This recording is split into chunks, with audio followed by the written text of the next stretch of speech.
Hi, welcome back to my channel, Beautiful Minutia. If you're new here, my name is Tiffany and I'm doing a weekend reading vlog. It's actually been a while, or at least it feels like it's been a while since I've done a weekend reading vlog, and there's actually like nothing going on this weekend. So it feels like the perfect weekend to get a bunch of reading done. I have a stack of books here, some of which were in my TBR video and some of which were not. One of which was a middle grade book that I wanted to read last month and didn't get to, even though it wasn't even in my TBR.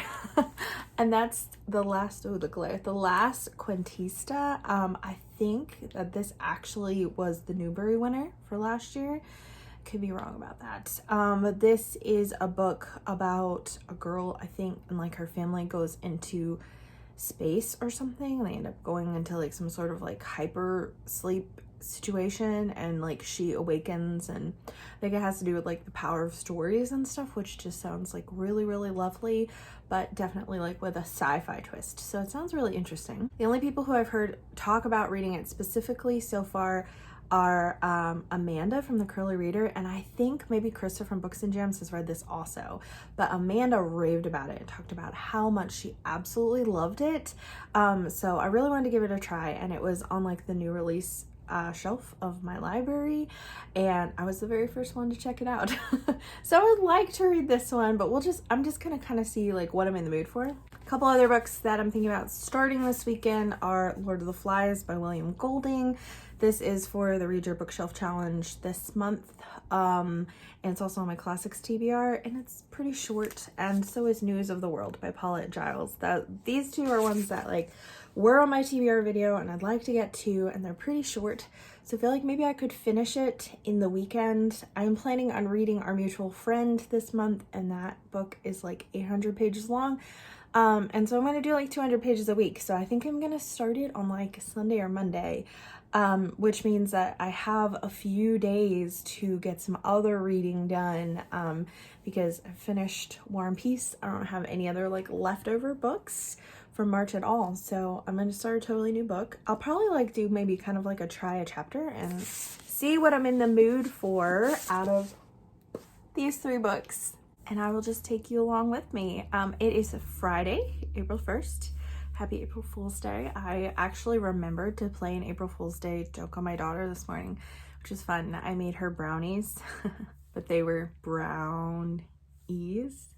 Very punny, I know, but we like punny jokes in my family. She thought it was funny, but she wished I had also actually made real brownies. So there was probably some disappointment going on there as well. But anyways, yeah, my only plans for today are to do some school with my daughter. I'm probably gonna catch up on a little cleaning. I've been doing a lot of like resting this week, and do some reading.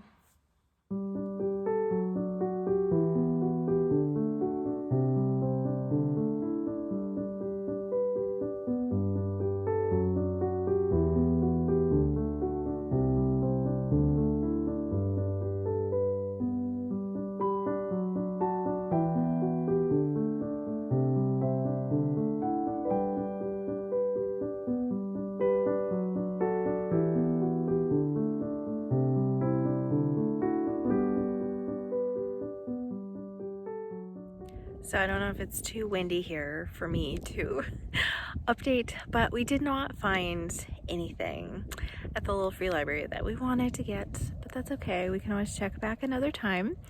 It's a little chilly here, but it's so nice in the sun and so beautiful. And I brought with me the last Quintista. So I've read... All right, go ahead. The first couple of chapters from it, and I'm really liking it. I also read the first chapter of Lord of the Flies, but I didn't bring that with me.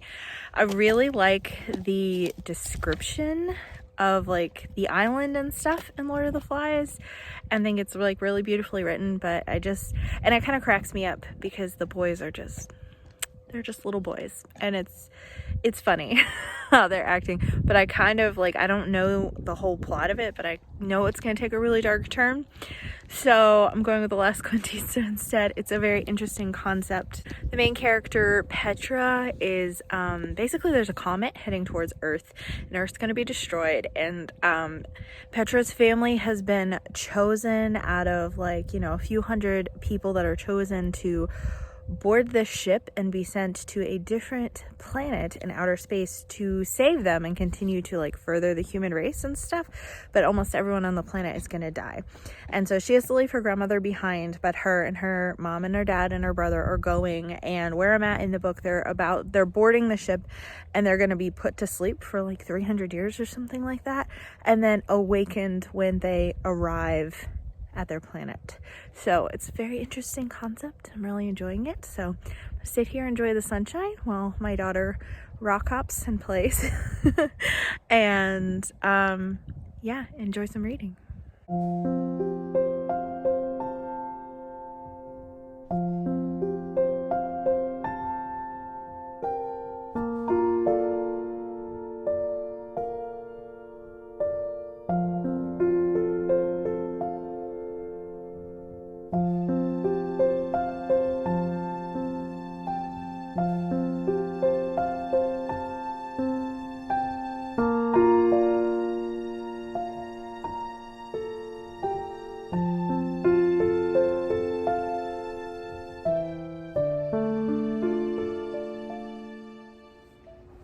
Good morning. I'm hoping that this video won't sound too loud. My dryer is going right now, so if you hear noises in the background, it's probably that. I just figured I would do a little reading update because I'm about halfway through the last Quintista and I'm just really enjoying it. I haven't picked up Lord of the Flies again yet, but I probably will at some point this afternoon.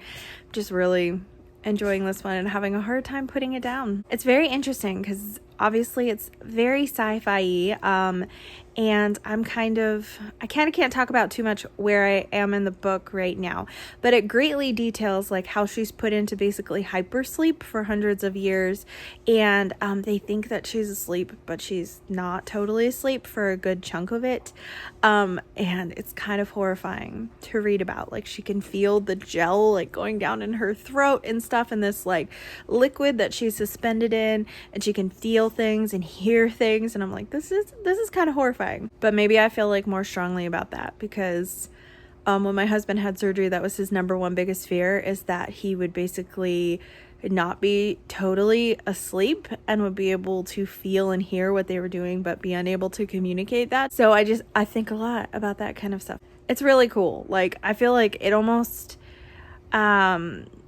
details of the story feel almost like YA to me, but not in like a teenagery way. It's just more detailed on the sci-fi aspects than I expected from a middle grade, and I'm just really enjoying that. Also, the stories in it, I am loving the stories. It's kind of like if you heard me talk about during my Koreadathon vlog about When You Trap a Tiger, this book is what I was hoping that book would be. And I mean, they're totally different genres, but I really wanted like lots and lots of folklore stories in When You Trap a Tiger, and basically just got a continuation of one story. This is full of so many different stories. Not totally sure of like the origin. I'm thinking Mexican because a lot of it's in Spanish and stuff, but a lot of South American cultures can also speak Spanish, so I'm just not totally sure about the origin of these stories. I'm gonna have to do some research and see. But there are times where Lida, which is Petra's grandmother, and I'm sure it's short for abuelita, she's telling stories, and she'll tell chunks of them in Spanish, and there's like no translation.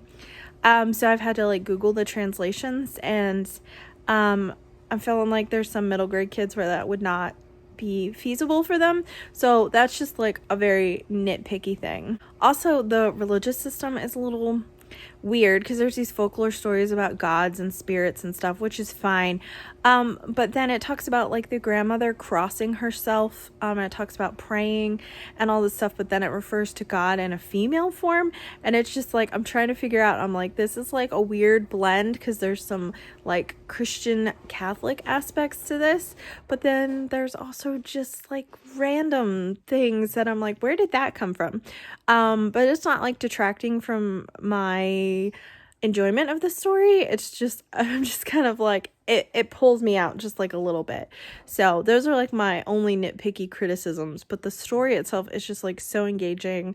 I love the main character. There's like a disability representation there too, because she has some sort of visual disease. I don't remember what it's called, but basically she's like looking through things, and she describes it as like you're looking through things like you're looking through like a toilet paper roll or something. Like her field of vision is very small, and so she has to kind of like scan a room before she can get like a full sense of things, and she misses things because of that.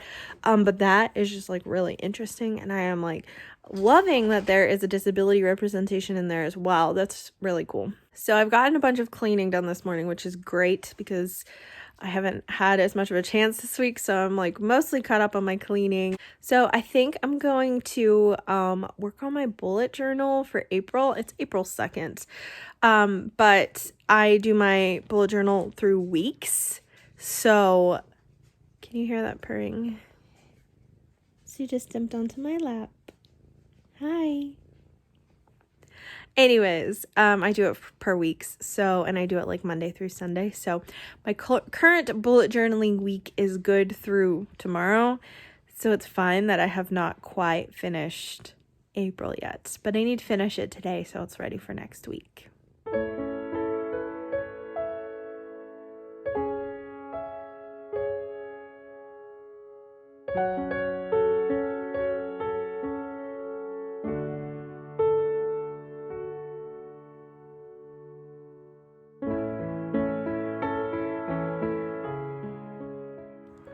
Good morning. It's Sunday morning. So yesterday I finished the last Quintista, and it was so good. I gotta read you this quote from it. It's towards the end, but it's not spoilery. It says, Suma's eyes are still closed, and I can't tell if she's trying to forget or to remember. Maybe stories are there to help us do both. I know stories can't always have happy endings, but if there are chances for us to do better, we have to say out loud the parts that hurt the most. So, this book was so wonderful.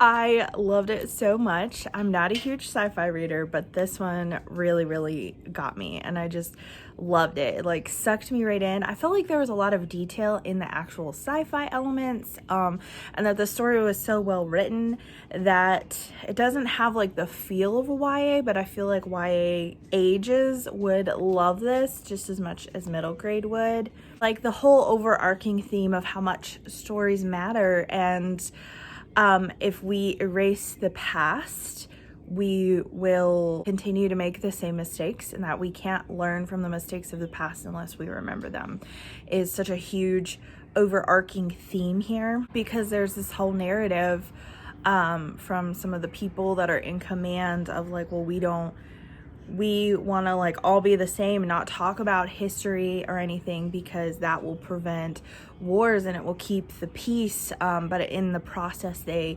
are like really bent, whether or not they realize it, on erasing individuality and heritage and all that kind of stuff. And so this is just it goes into much deeper issues that I feel like some of which are going to go right over middle grade kids' heads, but I think the idea of stories and who you are mattering will definitely be like themes that middle graders get from this. And yeah, it's been a while since I have read a middle grade where I started reading it and was just glued to the page from beginning to end. Like, I loved it so much. I finished it in less than 24 hours, and every time I set it down I couldn't wait to pick it up again, and I couldn't even like move on to other books because I was just so captivated by the story, and the plot line was just so fascinating. I loved it so much. And then I have been picking away at Lord of the Flies.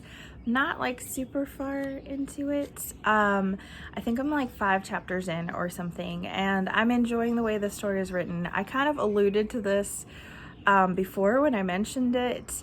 It's so funny to me when they get on this island that these boys, they realize there's like no adult supervision. There's just this group of boys. The first thing that happens, you encounter this boy, Ralph, and he's on this deserted island and he's by himself, and then he runs into like this other boy, and like the first thing he does is just like take off all his clothes and run around naked. And I'm like, if that doesn't sound like the very first thing a boy unsupervised by adults would do, it just felt so accurate. And it's just funny. like some of the stuff that they're doing and like what their idea of fun is when there are no adults around. It just really cracks me up. So I'm enjoying that, but there's definitely like this foreboding as I'm reading it, because I know it turns very violent. And one of the main boys, Jack, he is like the head of like this choir group, and he like decides that they're going to be in charge of hunting, and he's like obsessed with wanting to kill a pig, but yet he can't quite bring himself to like follow through with it when he is like face to face with a pig. So I feel like he is going to be someone that we have issues with down the line, because I feel like he has some violent desires inside of him that I'm not necessarily seeing in the other boys.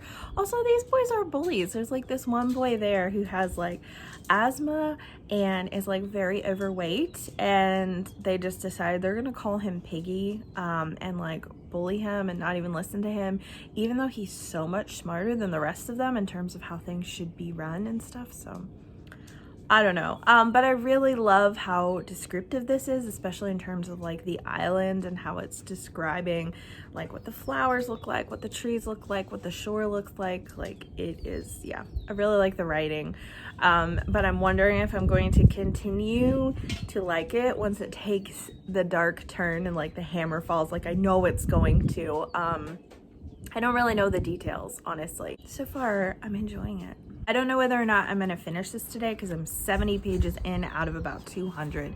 So I don't know. I'll keep you updated. I do have church this morning, and then like a Zoom group call that I do on Sundays as well with some friends.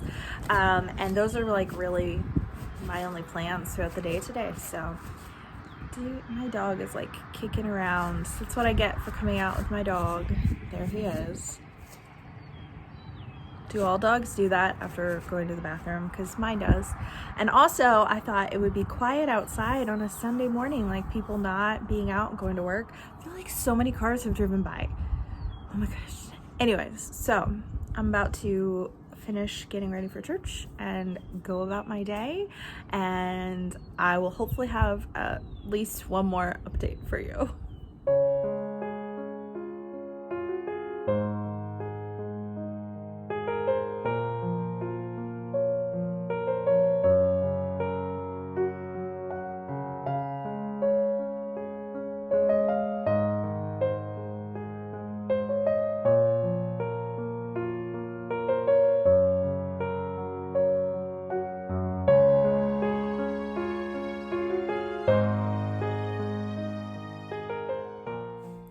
Hello, it is actually Tuesday. I meant to do a final update on Sunday, and then I didn't because I was almost done with Lord of the Flies. So then I finished on Monday and was going to do an update, but Claire's softball practice got changed last minute to Monday afternoon, and we didn't get home till really, really late. So, all that to say, I am just now updating, but I did finish Lord of the Flies, and I wanted to include that in this reading vlog. So, this book is very vividly and descriptively written, and that is a plus and a minus, depending on how you look at it. I love the descriptions of the island. Like, I felt like I was like really there, but then when bad things happen and the violence ramps up, you also feel like you're really there. So I feel like that just makes it feel that much more brutal, and that is even more difficult when you realize that these are children and some of them are really young, like probably like 6 years old. Just absolutely crazy to read this book, and I see why so many people have such a visceral reaction to it. I was actually having a difficult time reading it because it was so dark, and because it was children, that made it harder for me to read it. And I probably could have put a pause on it, but I kind of was like in the state where it's like, do I want to take a pause because it's difficult for me to read this, or do I want to push through and just be done with it? So I pushed through so I could just be done with it. I can't even give it a star rating right now. I'm gonna have to take some time and let it sit because I feel like it's a very powerful book, and I feel like it communicates the message of the depravity of human nature and just how dark we can be when left to our own devices. And as a Christian, I feel like that is a really important conversation, then based on like how much we need Jesus and how much we need redemption, the benefits of accountability, because these children had none, because there was no one else there besides them, so they were really just left to their own devices. So yeah, it's just it's hard to know how I feel about it. I also feel like, I was talking to my sister about this. My sister hates this book with a passion, and so does my mom. My sister had this as required reading in middle school as like a 12-year-old, and I'm like, that's traumatic to have to read this. And I posted about it on my Instagram stories and had like one person say, I really loved it and thought it was an important book, and they read it as an adult. I had another person who read it at 15 and was like, I don't remember that much about it. I just remember thinking it was like really weird, so I'd like to reread it. Every other person, and there was a lot of people, like a good 15 to 20 people, messaged me and said that they hate this book and they were forced to read it in school, every single one of them. So I can see why this book is chosen, why it facilitates a really important conversation. However, I feel like there's probably a lot of kids who have to read this, especially earlier in high school or in middle school, like my sister, and they're not ready for this level of darkness. And I feel like they end up being like Ralph, who at the end of the book just weeps because he feels like he lost his innocence and saw how dark the human soul could be. And I feel like it can have that same thing to a kid, even a teenage kid, if they're not ready for this yet. So I feel like, I don't know, maybe we push this on kids too young, and maybe it's the homeschooler in me, but I also don't feel like someone should ever be forced to read a book that has violent content in it or graphic sexual content because you don't know who's ready and who isn't. And I guess that's the benefit of homeschooling, is you can choose to assign books when you know your child is ready, as opposed to you are teaching a class of 14-year-olds and some of them are ready and some of them aren't. But almost everyone that I talked to, with the exception of one person, everyone else who had to read this book for school hates it with a passion and feels like they were traumatized by it. So, do with that information what you will. But also, I just feel like that says something. If it just traumatizes you, are you actually ready to have that conversation? Or is it too much too soon? I don't know. And I think different people are going to fall on different sides of that argument. So I may open up a can of worms in the comments with people who are like, no, it's important to expose children to these ideas before they actually experience it in real life. And there's validity to that. And then there'll be people who say, no, they're not yet mature enough to handle these conversations. And there's validity to that as well. So I don't really know exactly where I fall on that. I was actually homeschooled during high school, so I didn't even have to deal with this as reading that I had to do. So I'm just now reading it for the first time in my 30s. There's also a lot of animal violence in this as well. It was hard to read. I was like trying to eat lunch or breakfast or something while I was reading this, and I was just like, I can't eat and read this. Oh my gosh, it's just a lot. It's a lot. So I'm really glad that I read it. I see a lot of books that are compared to this. Red Rising is one, Hunger Games is another, and actually Hunger Games is discussed, I think, in like the afterword of this book. So I can see where the parallels are, but both of those things are different because there was like a common purpose and they were forced into the what they were doing in Red Rising and the Hunger Games, and in Lord of the Flies they were too.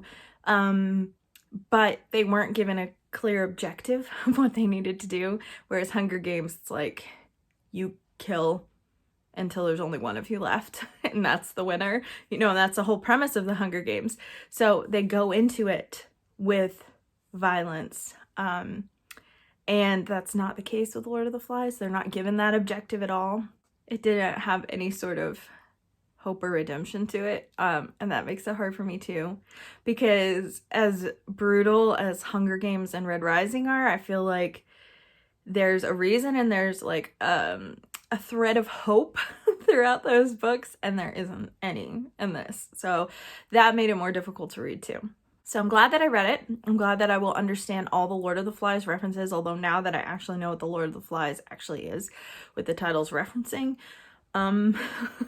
it's kind of gross. Those are like my kind of convoluted thoughts on it. The last Quintista was a much more enjoyable reading experience than this one was. So I guess that's it for this weekend reading vlog. Mostly weekend, except for this update. I'd love to hear from you in the comments down below if you've read The Last Quintista or Lord of the Flies. I would love to hear your thoughts on that. Thank you so much for watching. If you like this video, please hit like and also subscribe so you can continue to see more bookish content from me, and I will see you again next time.